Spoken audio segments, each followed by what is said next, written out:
உன் கூடவே எப்போதுமே இருக்கிறேன், எப்போதும் இருந்து கொண்டும் இருப்பேன். இப்போதே இந்த நொடியே உன்னுடைய வாழ்வில் இருள் நீங்கி பிரம்ம முகூர்த்த நேரம் ஆரம்பமாகிவிட்டது. உன் வாழ்வில் புதிய விடியல் ஆரம்பமாகும் நேரம். உன் கஷ்டங்கள் எல்லாமே முடியும் நேரம். உன் பிரச்சனைகள் எல்லாமே முடிந்து போகும். எல்லா துன்பங்களும் விலகி புத்துணர்வோடு நீ இருக்கப் போகிறாய். அதற்காகத்தான் நான் இந்த ஒளி விளக்கை நான் உனக்கு தரப்போகிறேன். யார் முன்னிலையிலும் உன்னை யார் முன்னிலையிலும் தாழ்ந்து போக விட மாட்டேன். உன்னை நான் வெகு விரைவிலேயே வெற்றி கிரீடத்தால் அலங்கரிக்கப் போகிறேன். உன்னுடைய வீட்டில் எனக்காக ஒரு விளக்கு வாங்கி ஏற்று. ஒளி விளக்காக நான் வந்து அங்கு இருக்கிறேன். உனக்கு ஒரு ஒளி விளக்கை நானே தருகிறேன். அந்த ஒளிச்சுடரின் மூலம் உன் வீடு பிரகாசமாக இருக்கும். விரைவிலேயே உன் வாழ்வு மகிழ்ச்சியாகவே இருக்கும். இன்று இரவுக்குள் 2 நிமிடம் இதை முழுமையாக கேள். நாளைய விடியலில் நல்ல செய்தியை நீ கேட்பாய். அதனால் எதற்காகவும் கலங்காமல் தைரியமாக இரு. வெகு நாட்களாக நிறைவேறாமல் இருக்கும் காரியம் இப்போது உனக்கு கைகூடி வரப்போகிறது. நீ துயரத்திலிருந்து விடுபட போகிறாய். நீ வீணாக வருத்தப்படுவதை தவிர்த்துவிடு என் தங்கமே. உனது வாழ்க்கைக்கு நானே பாதுகாப்பு. ஒரு நல்ல வாழ்க்கையை நான் உனக்கு அளிக்கப் போகிறேன். வருத்தப்படாமல் பொறுமையாக இரு. கர்ம வினை எல்லாமே இப்பொழுது நீ அனுபவித்து வந்து கொண்டிருக்கிறாய். பல இழப்புகளை எல்லாமே சந்தித்து விட்டாய். உனது வாழ்க்கையை நிர்ணயிக்கப் போவது யார் என்று நினைக்கிறாய்? நான் தான். உனது வாழ்க்கை தரத்தை மாற்றி அமைக்கப் போகிறேன்.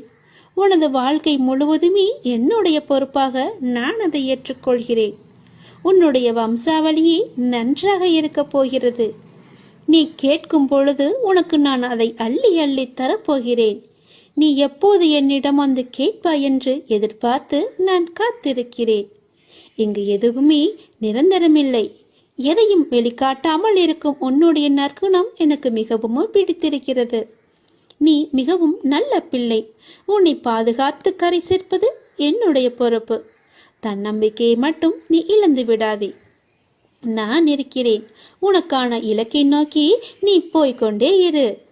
உனக்கு துணையாக நான் இருப்பேன். உன் கஷ்ட காலங்கள் எல்லாமே முடிந்து விட்டது. நீ இழந்த அனைத்துமே உன்னிடம் வந்தடையும் நேரமும் வந்துவிட்டது. இந்த கடந்து போன கடினமான நாட்களிலும் என்னை மறவாமல் எனக்கு அன்புடன் நீ அமுது படைத்தாய் அல்லவா? அப்படி இருக்கும்போது உன்னை நினைத்து நான் கண்களில் கண்ணீர் அருவியாக பெருகி உன்னை பார்த்து கொண்டிருந்தேன். பொழுது மற்றவர்களுக்கு உதாரணமாக போகின்றது. நீ விதைத்த நல்ல செயல்கள் எல்லாமே இப்போது விதைக்க தொடங்கிவிட்டன. நல்ல விருட்சமாக வளர்ந்து விட்டது. அது கனி கொடுக்கும் காலமும் வந்து விட்டது. அது என்னுடன் சேர்ந்து நீ ருசிக்க தயாராக இரு தங்கமே. உன் குடும்பம் என்றுமே சீரும் சிறப்புடன் இருக்கும். நன்றாகவே இருப்பீர்கள். நீங்கள் வாழையடி வாழையாக சந்தோஷமாக இருக்க போகிறீர்கள். நன்றாகவே இருப்பீர்கள் நீங்கள். இதை 2 நிமிடம் மட்டும் நன்றாக கேட்டு தெரிந்து கொள். உனக்கு நல்ல செய்தி விடியும் பொழுதில் கிடைக்கும். இது குருவின் அருட்பார்வை. குருவின் அருட்பார்வை எப்படி கிடைக்கும்? ஒரு சிறு கதை. நாரதருக்கு ஞானிகளின் அருட்பார்வைக்கு பலன் உண்டா என்ற சந்தேகம் வர அவர் கிருஷ்ணனிடம் கேட்டார். பரமாத்மா, கிழக்கு திசையில் ஓர் குப்பை மேடு இருக்கின்றது. அங்கு ஓர் புழு இருக்கின்றது. அதனிடம் கேள் என்றார். நாரதரோ அவ்விடம் சென்று குப்பை மேட்டில் உள்ள புழுவை பார்த்து அந்த கேள்வியை கேட்டார். உடனே அந்த புழு ஒரு துள்ளி குதித்து கீழே விழுந்து இறந்தது. வருத்தத்துடன் கிருஷ்ணரிடம் இதை கூற அவர், அப்படியானால் மேற்கு திசையில் கோவில் கோபுரத்தில் வசிக்கும் புறாவினை சென்று கேட்டுப்பார் என்றார். அவரும் நாரதரும் ஆவலுடன் அப்புறாவிடம் சென்று அந்த கேள்வியை கேட்டார். உடனே புறா தன் சிறகை படபட என்று அடித்துவிட்டு நாரதரின் பாதங்களில் விழுந்து தன்னுடைய உயிரை விட்டது. தன் கேள்வி 2 உயிர்களை பழிவாங்கிவிட்டது என்று மிகவும் வேதனையுடன் கிருஷ்ணரிடம் சென்று நடந்ததை கூறினார் நாரதர். சரி, இந்த முறை நீ வடக்கு திசையில் ஓர் வீட்டில் அழகிய ஆண் குழந்தை பிறந்துள்ளது.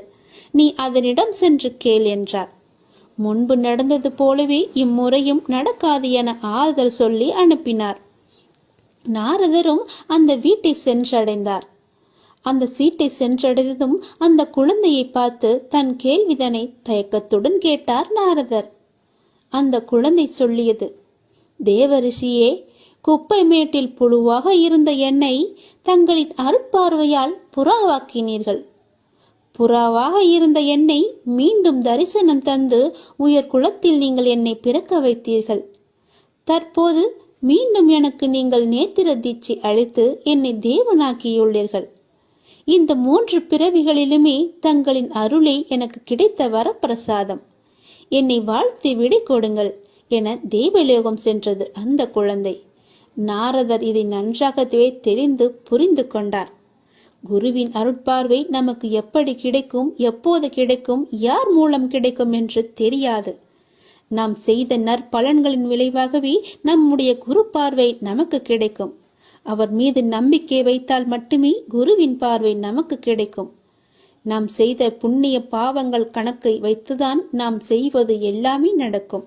முற்காலத்தில் எப்படி இருந்தோம், பிற்காலத்தில் நாம் எப்படியாக இருக்க போகிறோம் என்று நமக்கு தெரியாது. நம்மை படைத்த ஆண்டவனுக்கு மட்டும்தான் தெரியும். அதனால் நாம் இருக்கும் வரை எல்லோவற்றுக்குமே நல்லது மட்டுமே செய்வோம். எதிர்காலமாக இருக்கட்டும், நிகழ்காலமாக இருக்கட்டும், நமக்கு நன்மை மட்டுமே நடக்கும்படி செய்வோம். உனக்கான சோதனை காலம் முடிந்துவிட்டது. ஏமாற்றங்கள், விரக்தி என எதிர்மறையாய் உன்னை சூழ்கின்றது என்று நினைக்கிறாயா? நீ கவலை கொள்ளாதே. இருளில் இருந்துதான் உதயம் பிறக்கும். அதை போலவே நேர்மறை தெரிவதுதான் உன்னிடத்தில். பௌர்ணமி, அமாவாசை என இரண்டுமே உலக மனிதனின் வாழ்க்கையை சொல்லும் மிக பெரிய உதாரணம். பௌர்ணமியிலிருந்து அமாவாசை வருகிறதா அல்லது அமாவாசையிலிருந்து பௌர்ணமியா என்று நினைத்து நிர்ணயித்து சொல்ல முடியாது. இரண்டுமே ஒரே கால கணக்கு தான், வளர்ப்பிறை தேய்ப்பிறை என்று. அவற்றைப் போலவே மனிதன் முன்னேறுகிற காலமும் இருக்கும், சறுக்கின்ற காலமும் இருக்கும். இரண்டுமே ஒன்றுதான். எல்லாம் நன்மைக்கே என்று நம்பு. அதுதான் உன் வாழ்க்கையில் நடக்கிறது. உன் வழிகள் கண்டும் நான் எப்படி அதை எடுத்துக்கொள்ளாமல் இருப்பேன்? எல்லாம் நன்மைக்கே. என்னை நம்பு. உன் நம்பிக்கையும் பொறுமையும் உன்னுடைய வாழ்க்கையை வெற்றி என்ற திசையில் நிச்சயமாகவே பயணிக்க வைக்கும். உன் அப்பா நான் சொல்கிறேன் அல்லவா, நல்லது நடந்தே தீரும். எந்த நொடியும் மாற்றம் வரும். நீ கவலைப்படாமல் இரு. உனக்கான வழி பிறந்து விட்டது. உனக்கென்று மூடப்பட்ட கதவுகள் எல்லாம் இப்போது தானாக திறக்கப் போகிறது. இனி எல்லாமே சுபமாக நடக்கப் போகிறது. இது போதே உனக்கு நல்ல விஷயம் நடக்கப் போகிறது. தேவையில்லாமல் நீ உன்னை வருத்தி கொள்ளாதே. நீ உன் வாழ்க்கையில் தத்தளித்துக் கொண்டிருக்கிறாய் என்பதை நான் அறிவேன். உன்னை எனது கரம் கொண்டு இறுக பிடித்து காப்பாற்றிக் கொண்டிருக்கிறேன்.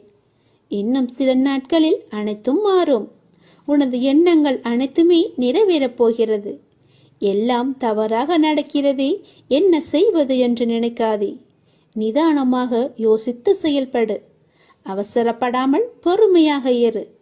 உன்னை விட்டு யார் விலகினாலும் அதையே நினைத்து நீ கவலைப்படாதே. எல்லாமே நன்மைக்கே என்று எடுத்துக்கொள். யார் உன்னை வெறுத்தார்களோ, யார் உன்னை உதாசீனப்படுத்தினார்களோ, யார் உன் நம்பிக்கையை எல்லாம் கெடுத்தார்களோ, அவர்கள் முன் நீ வளர்ச்சி அடைந்து உன் வாழ்வில் வெற்றி பெறப் போகிறாய். கவலைப்படாமல் இரு. நான் இருக்கிறேன். உனக்கு கோபம் வேண்டாம். உனக்கு வரும் அனைத்தையும் நான் ஏற்பேன். என் அனுமதி இல்லாமல் எதுவுமே நடக்காது. அதனால் கலங்காதே. அனைத்துமே பொடி பொடியாக போகிறது. உன்னுடைய மனம் தெளிவாகும் நேரம். இழந்ததை எல்லாம் மீண்டும் பெறும் நேரம். என் செல்ல பிள்ளையான உனக்கு எந்த குறையும் ஏற்படாமல் நான் உன்னை பாதுகாப்பேன். உனது வாழ்க்கைக்கு நானே பொறுப்பு. நல்லதே நடக்கும் உனக்கு. நீ முதலில் உன்னை நீ அறிந்து கொள். உலக வினை தன்னாலே நடைபெறும். நான் நடத்துவேன். நான் நடத்தி காமிப்பேன். நான் நடத்தி கொண்டும் இருக்கிறேன். நீ சாட்சியாக மட்டும் இரு. நான் எப்பொழுதுமே உன்னிடம் கூறிக்கொண்டே இருக்கிறேன். எதிலுமே முன் நிற்காதே. உடல் என்றால் நோய் வரும், மூப்பு வரும், மரணம் வரும். இது நிரந்தர உண்மை, எப்போதுமே உள்ளது, மாற்றமே இல்லாதது. இந்த உண்மையை நாம் மறுதலிக்கும் போது துன்பப்படுகிறோம். உண்மைக்கு எதிராக உலகம் இருக்க வேண்டும் என்று நம் எதிர்பார்ப்பு நமக்கு துன்பத்தை தான் தருகிறது. நீங்கள் சரண் செய்ய வேண்டிய எதுவும் ஏற்கனவே இறைவனுடையது அல்லவா? ஆனால் உங்களுடையது என்று நீங்கள் நினைக்கும் எதையும் விட்டுவிடுங்கள் என்றே நான் சொல்வேன். எதையாவது நீங்கள் இறுக பற்றி கொண்டிருந்தால் கொஞ்சம் தளர்வாக்குங்கள். தளர்வதே சரணாகதி, வேறு எதுவுமே இல்லை. உங்கள் மனதை ஏதாவது உறுத்தி கொண்டிருந்தால் அந்த கவலையை சரண் செய்வதே சரணாகதி அடைவது. இது ஆகுதி போலத்தான். ஆகுதி என்பது என்ன? ஆகுதி என்பது யாகத்தீயில் பிரார்த்தனையுடன், நம்முடைய பிரார்த்தனையுடன், வேண்டுதலுடன் போடப்படும் பொருட்கள்தான் ஆகுதி. எனவே உங்களை என்னை உறுத்தி கொண்டிருந்தாலும் அல்லது உங்களிடம் கவலை இருந்தாலும் அதை ஆகுதியாக கருதி இறைவனிடம் நீங்கள் அளித்து விடுங்கள். எதை உங்களால் சமாளிக்க முடியவில்லையோ, எது உங்களுக்கு பாரமாக இருக்கிறதோ, எதை சுமப்பதால் நீங்கள் சோர்வடைந்து இருக்கிறீர்களோ அதை அப்படியே போட்டுவிட்டு சென்றால் போதும். அந்த யாகத்தீயில் போட்டு விடுங்கள். சரணாகதி என்பதன் பொருள் இதுதான். இல்லை என்றால் சரணாகதிக்கு என்ன இருக்கிறது? உங்கள் உடம்பு என்பது இறைவனுடையது, உங்கள் மனம் கூட இறைவனுடையதுதான்.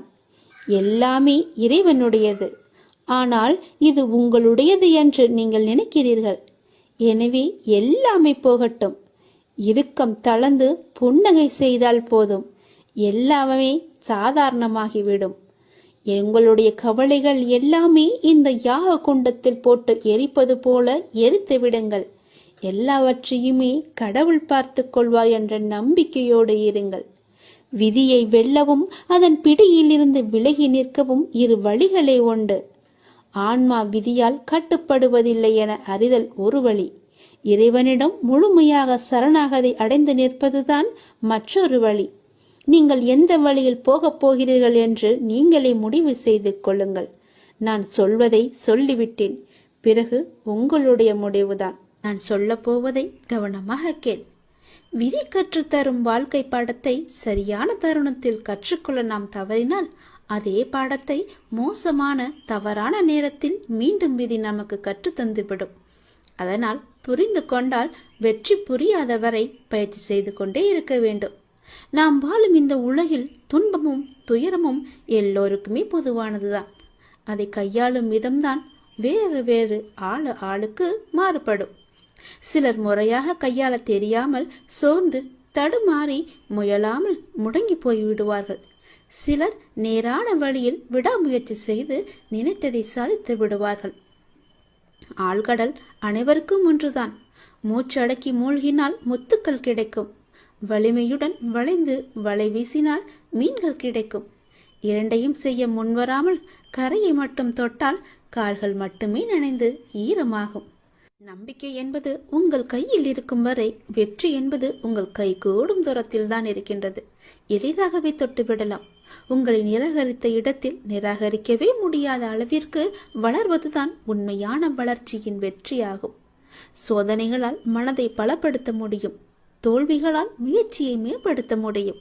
வெற்றிகளால் அடக்கத்தை கற்றுக்கொள்ள முடியும். வெற்றியை விட பல சந்தர்ப்பங்களில் முயற்சிகள் மிகவுமே அழகானவை. முடிவே இல்லாத ஒரு வார்த்தை முயற்சி மட்டுமே. கோடி முறை பயிற்சி செய்தாலும் ஒரு முறை முயற்சி செய்தால்தான் பலனை நம்மால் அடைய முடியும். தேடாத போது கிடைப்பதும் தேடும் போது தொலைப்பதும் வாய்ப்புகளை மட்டுமல்ல, உங்களுடைய வாழ்க்கையையும் தான். நான் சொல்வது உங்களுக்கான வாழ்க்கைக்கான பாடம். இதை நீ எடுத்துக்கொள்வதும் எடுத்துக்கொள்ளாமல் கை தட்டி விட்டு போவதும் உன்னுடைய மனதில் தான் இருக்கிறது. அதை நீ எடுத்துக்கொள்ளும் விதத்தில் தான் இருக்கிறது. நான் சொல்வதை ஒரு முறைக்கு இருமுறை கேட்டால் உன் வாழ்க்கை நல்லபடியாகவே அமையும். எந்த சிக்கல்களும் இல்லாமல் அதை நகர்த்தி கொண்டு செல்வதற்கான ஒரே வழிகளை தான் நான் இப்போது உனக்கு சொல்லிக் கொண்டிருக்கிறேன். தனியாக நீந்தி கரை சேர கற்றுக்கொண்டால் உங்கள் எதிர்காலத்தை நீங்கள் வளமானதாக மாற்றலாம். தொடர்ந்து செயல்பட்டு கொண்டே இருங்கள். வெற்றி கிடைக்கவில்லையே என்று ஓய்ந்து போய்விடாதீர்கள். ஓய்ந்து போய்விட்டால் உன்னால் எதுவுமே செய்ய முடியாது. முயற்சி செய்து கொண்டே இரு. கண்டிப்பாக வெற்றி கிடைத்தே தீரும். என்ன, கொஞ்சம் நாட்கள் தான் ஆகும். கவலைப்படாதே. கண்டிப்பாக அந்த வெற்றி உனக்காக மட்டுமே இருக்கிறது என்பதை நம்பி நம்பிக்கையோடு துணிச்சலாக இறங்கு. இதை நீ செயல்படுத்தினால் வாழ்க்கையில் முன்னேறலாம். இன்று உனக்கு 10 மடங்கு அதிர்ஷ்டம் உன்னை தேடி வரும்படி ஒரு நல்லதை நான் கொண்டு வந்திருக்கிறேன். தவற விட்டு விடாதே, பிறகு நீதான் வருத்தப்படுவாய். என் அன்பு குழந்தையே, உனக்குள் நேர்மறை எண்ணங்கள் குறைந்து எதிர்மறை எண்ணங்கள் நிறைந்துள்ளதால் நீ முடிவெடுக்க மற்றும் செயல்பட அச்சப்பட்டு கொண்டிருக்கின்றாய். நான் உனக்கு துணையாக இருக்கும் என்று எப்படி தைரியமாக முன்பு முன்னேறுவாயோ, இப்போதும் அது போன்று நீ முன்னேறி செல்ல முயற்சி செய். பற்றிலிருந்து வெளிவந்து பற்றற்று நீ செயல்படு. அப்போது எது உனக்கு நன்மையோ அதை உனக்கு நான் கிடைக்கச் செய்கின்றேன். என் மீது உனக்கு நம்பிக்கை இருந்தால் நீ வாழ்வில் வரும் சிறு சிறு சறுக்களை கண்டு அச்சமின்றி உன்னுடைய லட்சியம் எதுவோ அதை நோக்கி நீ நடப்போட முயற்சி செய். நிச்சயம் நல்லது நடக்கும். என்னை எப்படியாவது இன்று வந்து தொட்டுவிடு. 10 மடங்கு அதிர்ஷ்டம் உன்னை தேடி வரப்போகிறது. தவற விட்டு விடாதே, பிறகு நீதான் வருத்தப்படுவாய். நான் சொல்வது புரிகிறதா? என்னை கும்பிட்டும் உனக்கு துன்பங்கள் தொடர்கிறது என்ற கவலையெல்லாம் இனி உனக்கு வேண்டாம். என்னுடைய கணக்கு வேறு. என கணக்கு வைத்திருப்பவர் நான் அல்லவா? அப்பொழுது நீ யாரும் எட்ட முடியாத உச்சநிலையை நிச்சயம் அடைவாய். உன்னுடைய கணக்கை நான் எழுதி வைத்து விட்டேன். நன்மைகள் அவ்வப்போது இடைவெளி விட்டு நடக்கும். உனக்கு சில நாட்கள் உனக்கு நன்மையாக இருக்கவில்லை என்றும் மனதில் பாரம் குறையவில்லை என்றும் என்னிடம் முறையிட்டாய் அல்லவா? அது மாறப்போகிறது. உன் முகத்தில் புன்னகை தாண்டவமாடப் போகிறது. நீ மீண்டும் புத்துயிர் பெற்றது போல எழுந்து வரப்போகின்றாய். அடுத்தடுத்து மீண்டும் எல்லா நன்மையாகவே நடக்கப் போகின்றது. ஆனாலும் நீ என் நாமத்தை கூறி ஜெபம் செய்து கொண்டே இரு. இடைவிடாது தொடர்ந்து கொண்டே இரு. அது உன்னுடைய நன்மையான நாட்களை அதிகரிக்க செய்யும். உன்னுடைய துக்க நாட்களை குறைக்கச் செய்யும். நான் சொல்வது புரிகிறதா? எல்லா நன்மைகளுமே உன்னை தேடி வந்து கொண்டே இருக்கிறது. எதை பற்றியும் இனி கவலைப்பட வேண்டிய அவசியமில்லை. நீயோ ஒரு குழப்பத்திலிருந்து உன்னுடைய மனமானது வெளிவருகின்றது. மீண்டும் வேறொரு குழப்பத்தில் சென்று மாட்டிக்கொள்கிறது. இது எதனால் என்று யோசித்து பார்த்தாயா? இது எல்லாமே நீதான் காரணம். வாழ்க்கையில் நிகழ்வுகள் தொடர் சங்கிலியாக நிகழ்ந்து கொண்டே இருக்கும். என்னை நம்பி இருக்கும் உன்னை ஒவ்வொரு பிரச்சனைகளிலிருந்தும் நான் அடுத்தடுத்து விடுவித்துக் கொண்டுதான் வருகின்றேன். ஆனால் நீதான் அதை உள்மனதாக ஏற்றுக்கொள்ள முடியாமல் தவித்துக் கொண்டிருக்கின்றாய். இன்னும் என் பிரச்சனை முடியவில்லை என்ற கோணத்திலேயே நீ என்னை பார்த்து கொண்டிருக்கின்றாய். உன் மனம் ஒன்றிலிருந்து மற்றொன்றை கண்டு குழம்பி தவித்து போகின்றது. இதுவும் சரியாகும். விரைவாகவே எல்லாமே சரியாகும். நான் உனக்கு துணை இருக்கிறேன். கவலைப்படாதே. எல்லாம் நல்லதாக நடக்க நான் உனக்கு ஆசிகள் வழங்குகின்றேன். இன்று என்னை எப்படியாவது வந்து பார்த்துவிடு அல்லது தொட்டுவிடு. 10 மடங்கு அதிர்ஷ்டம் உன்னை தேடி வந்து கொண்டிருக்கிறது. தவறவிட்டு பிறகு வருத்த பார்ப்பு இல்லாது ஆத்மார்த்தமான அன்பினால் இறையை தொழும்போது அந்த இறைவன் உங்களுக்கு எளிதாகவே காட்சி தருவார். அன்பு ஒன்றுதான் இந்த உலகத்தில் நிரந்தரமாக இருக்க வேண்டும். இந்த உலகை ஆளக்கூடிய ஒற்றை சொல் அன்பு. அன்பால் மாற்ற முடியாதது என்று இந்த உலகத்தில் எதுவுமே இல்லை. அன்பு என்ற ஒன்று உங்களிடம் அதிகமாக இருந்தால் உங்களுக்குள் கடவுள் தன்னை உருவேற்றி தானாகவே அதில் வந்து அமர்ந்து விடுவார். ஒரு நாளில் எதை பற்றி நீங்கள் அதிகமாக சிந்தித்துக் கொண்டு இருக்கின்றீர்களோ நீங்கள் அதுவாகவே மாறிவிடுவீர்கள். முடிந்தவரை கோபம், பொறாமை, வெறுப்பு போன்ற எண்ணங்களை விடுத்து அன்பால் நிரம்பி நல்ல எண்ணங்களை மனதால் நீங்கள் சிந்தியுங்கள். நாம் அளிக்கும் அன்பை மீண்டும் எதிர்பார்க்கும் பொழுதுதான் நாம் ஏமாற்றம் அடைகின்றோம். எந்த எதிர்பார்ப்புமின்றி நீங்கள் அன்பு செலுத்துங்கள். எந்த நிபந்தனைகளும் இன்றி எதிர்பார்ப்புகளும் இன்றி எல்லோரிடமும் அன்பை அளியுங்கள். அப்பொழுது உங்கள் உலகமே உங்களுக்கு புதிதாக தோன்றும். குறிப்பாக பார்த்தால் உங்களை நீங்களே அளவற்ற அன்பு செய்யுங்கள். உங்களை நீங்களே அன்பு செய்தால் தேவையற்ற எண்ணங்களை உங்கள் மனதிற்குள் திணித்து உங்களை நீங்களே கஷ்டப்படுத்திக் கொள்ள மாட்டீர்கள். உங்களுடைய ஆரோக்கியத்தை கெடுத்துக் கொள்ளவும் மாட்டீர்கள். உங்கள் ஆரோக்கியம்தானே உங்களுக்கு நல்லது. அன்பு குறையும் பொழுதுதான் குற்றங்கள் பெரிதாக பார்க்கப்படும். குடும்பத்தில், தொழிலில், நண்பர்களுடன், தெரிந்தவர், தெரியாதவர், விலங்குகள், பறவைகள், தாவரங்கள் பஞ்சபூதங்கள் இவை எல்லாவற்றுக்கும் அடிப்படையான இறைவன் என்று அனைவரிடமும் அன்புடன் நாம் இருப்போம். பல மடங்காக மீண்டும் அன்பை நாம் பெறுவோம். அன்புதான் உங்கள் பலவீனம் என்றால் நீங்கள் தான் உலகிலேயே மிக பெரிய பலசாலி. அதை நீங்கள் புரிந்து கொள்ளுங்கள். வெறுப்பது யாராக இருந்தாலும் நீங்கள் அனைவரையும் நேசித்து நாம வாழ்ந்து வருவோமே. நேசிப்பது நாம் தான் என்று சந்தோஷமாக வாழ்ந்து வருவோமே. உங்கள் வாழ்க்கையை நீங்கள் அன்பால் நிரப்பி பாருங்கள். உங்கள் வாழ்க்கையில் எவ்வளவு சந்தோஷமான பூக்களை சந்தோஷமாகவே பறிப்பீர்கள் என்று. உங்கள் வீடு, உங்கள் தோட்டம், உங்கள் இல்லம், உங்கள் சுற்றியுள்ள அனைத்துமே சந்தோஷத்தால் நிரம்பி வழியும். அதனால் யாரிடமும் அன்பு செலுத்த நாம் தவற வேண்டாம், மறக்கவும் வேண்டாம். உங்கள் மனதில் எதையோ நினைத்து கவலைப்பட்டு கொண்டிருக்கவும் வேண்டாம். இதை பற்றியும் நீங்கள் கவலையும் படாதீர்கள். என்னை நினைத்து உங்கள் வீட்டில் ஒரே ஒரு விளக்கு ஏற்று உன்னுடைய மனநிலையை நான் மாற்றி காமிக்கின்றேன். உன் மனம் முழுவதும் நானே வந்து அமர்ந்து அந்த இடத்தில் அன்பை பொழிய வைக்கின்றேன். அன்பு பொழிந்து விட்டால் போதும், உன் இல்லமும் மனமும் சந்தோஷத்தில் பூத்து குலுங்கும். எனக்காக ஒரே ஒரு நாளாவது உன் வீட்டில் விளக்கு ஏற்றுவை. உன் மனநிலை மாறி சந்தோஷமாக இருப்பதை நீயே பார்ப்பாய். உனக்கு நிம்மதி இருக்கும். மனம் தளராதே. நீ உயரமாக வளர்ந்து ஜோதியை போல ஜொலிக்கப் போகிறாய். சந்தோஷமாக இருக்கு. என் அன்பு குழந்தையே, நான் என் மீது உனக்கு சத்தியம் செய்து தருகிறேன். இந்த சத்தியமானது என் மீதானது அல்லவா? கண்டிப்பாகவே இந்த சத்தியம் உனக்கு பலிக்கும். நிச்சயம் நடக்கும். இது கேட்டு முடித்த 10வது நிமிடத்திலேயே நடக்கும். மிக பெரிய அதிர்ஷ்டம் உன் வீடு தேடி வரும். நீயே எனக்கு நன்றி சொல்ல போகின்றாய். சந்தோஷமாக அதை அனுபவிக்க இந்த நொடி முதலே நீ அனுபவித்துக் கொள்ள எல்லாவற்றையும் நீ தயாராக வைத்துக்கொள். இது என் மீது சத்தியம். உன்னுடைய குறைகளை எல்லாம் தீர்த்து வைக்கவே நான் இருக்கின்றேன். நீ கலங்காதே. நீ மனமுடைந்து சிந்தும் கண்ணீர் துளிகளுக்கு மதிப்பு அதிகம்.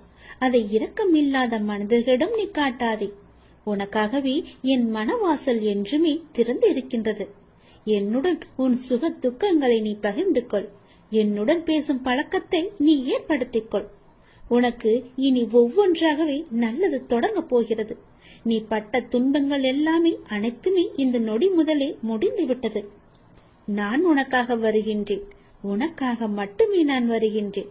கலங்காதே. என்னுடைய வரவால் இனி உன் வாழ்வில் எல்லா அற்புதங்களையும் நீ காணப்போகின்றாய். உனக்கு நல்லது நடக்கப் போகிறது. நல்லது மட்டுமே நீ நடக்கப் போகிறது. ஏனென்றால் இருள் நீங்கி ஒளிமயமான வாழ்க்கையை நீ வாழப் போகின்றாய். நீ எதிர்நோக்கும் அத்தனை செயல்களும் வெற்றி பெறும். அந்த நாள் வெகு தொலைவில் இல்லை. உனக்கு வழி துணையாக நான் இருக்க உனக்கு ஏன் கவலை? நீ எடுத்த முடிவில் உறுதியாக இரு. நீ செல்லும் பாதையில் உனக்கு துணையாக நான் வருகின்றேன். எதற்காகவும் எப்போதும் அவசரப்பட்டு விடாதே. நேரம் வரும்போது என்னுடைய அருளால் அது தானாக நடக்கும். உங்களுக்கு நல்லது நடக்கும்படி நானே அமைத்து தருகிறேன். ஏனென்றால் உன்னுடைய துன்பங்கள் எல்லாமே இந்த நொடி முதல் முடிந்து விட்டது.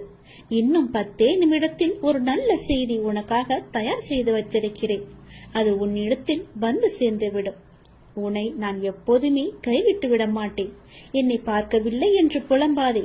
நான் உன்னை பார்த்து கொண்டுதான் இருக்கிறேன். உனக்கு நல்லது நடப்பதற்கான வேலைகளை நான் தொடங்கிவிட்டேன். நீ சந்தோஷமாகவே இரு. என்னை தேடி நீ வர முடியாத சூழலிலும் உன்னை தேடி நான் வந்திருக்கின்றேன். நீ வாடி நிற்கும் போதெல்லாம் நான் ஏதோ ஒரு ரூபத்தில் உனக்கு வழிகாட்ட நான் வந்து அருள்வேன் உனக்கு. எனவே நீ எதை பற்றியும் எந்த கவலையும் பற்றியும் நீ கவலைப்படாமல் உன்னுடைய லட்சியத்தை நோக்கி நீ முன்னேறி கொண்டே இரு. இந்த ஆண்டில் உன்னுடைய லட்சியம் எல்லாமே நிறைவாகி வெற்றி பெறும் நாள் கண்டிப்பாக உனக்கு கிடைக்கும். சென்ற ஆண்டில் உன் கையில் வந்து சேராத வெற்றி இந்த ஆண்டு உன் கையில் வந்து சேரும். நேர்மறை எண்ணம் உனக்குள் எப்போதுமே இருக்க வேண்டும். நல்லது நடக்க நான் உனக்கு துணை இருக்கின்றேன். இது என் மீது சத்தியம். நிச்சயம் நடக்கும். 10 நிமிடத்தில் உனக்கான அதிசயம் நடைபெற போகிறது. சந்தோஷமாக இருக்க போகிறாய் நீ.